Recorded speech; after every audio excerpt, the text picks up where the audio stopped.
امام مہدی علیہ السلام کا ظہور آفتاب سے بھی زیادہ روشن ہوگا۔ راوی بیان کرتے ہیں کہ ایک دفعہ میں حضرت امام محمد باقر علیہ السلام کے خیمے میں حاضر تھا، تو امام علیہ السلام نے اپنے خیمے کا پردہ اٹھایا اور فرمایا، جب ہمارا صاحب امر امام مہدی علیہ السلام ظہور فرمائے گا تو اس کا ظہور اس آفتاب سے بھی زیادہ روشن اور واضح ہوگا۔ پھر امام علیہ السلام نے فرمایا، آسمان سے ایک نام لے کر اعلان ہوگا کہ فلاں ابن فلاں آپ لوگوں کا امام علیہ السلام ہے۔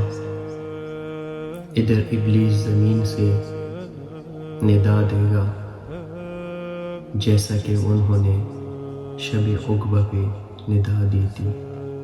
تو اس بات کا بہت خیال رکھنا چاہیے کہ انسان کو اتنی معرفت ہونی چاہیے کہ وہ ندائے امام مہدی علیہ السلام اور ندائے ابلیس لعنتی میں فرق کر سکے۔